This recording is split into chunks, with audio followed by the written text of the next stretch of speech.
परमात्मा कहते हैं कबीर ये माया अटपटी और सब घट आन अड़ी, किस किस न समझाऊं या कुएं भांग पड़ी। आप इस सत्संग को छोड़कर अन्य सत्संग भी सुनते हो, उन सत्संगियों के व्यवहार भी देखते हो।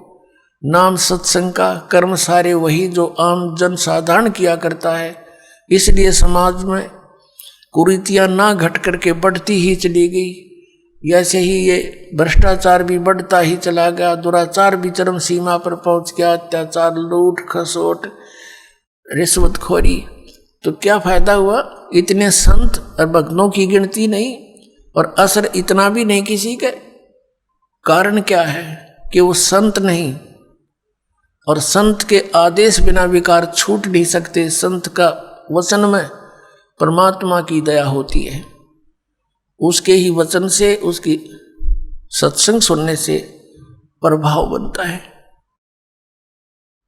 तो वो संत नहीं है, वो दिखे संत, क्योंकि ऊपर के दिखावे से या इस सत्संग वचन सुना देने से संत नहीं होता।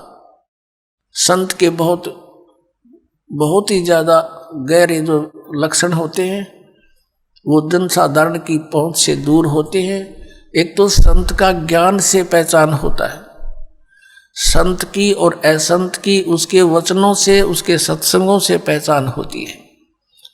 और सदग्रंथों में तो और भी बहुत सी पहचान बताई है कि उल्टे लटके हुए संसार रूपी वृक्ष को जो भिन्न भिन्न बता देगा, स वेदवित वो तत्वदर्शी संत है।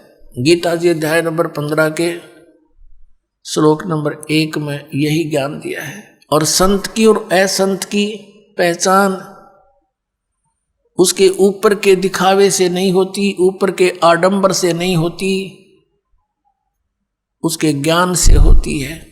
और फिर समाधान के मंत्र से होती है। ज्ञान भी सुना कर कोई किसी से मिलता जुलता कह सकता है, लेकिन उसके पास उस रोग के नाश करने की, इस हमारे जन्म मृत्यु के रोग का नाश करने की और प्रारब्ध के अंदर आने वाले कष्टों का निवारण करने की औषधि नहीं है, वो सही मंत्र नहीं है। तो कितनी ही बातें बनाता रहे, वो संत नहीं है। और किसी व्यक्ति ने इस दास से सुनकर और ये मंत्र लेकर तीनों और स्वयं संत बनकर इनको दान करने लग जाता है, देता है, तो वो डुप्लीकेट लाइसेंस बना रहा है, क्यों? वो अधिकारी नहीं है। वो गुरु की आज्ञा के बिना स्वयं ही नाम देता है, तो वो निगुरा है और वो अधिकारी नहीं है। उससे उपदेश लिया हुआ भी व्यर्थ ही है। तो इन सब बातों से हमने सावधान रहना है।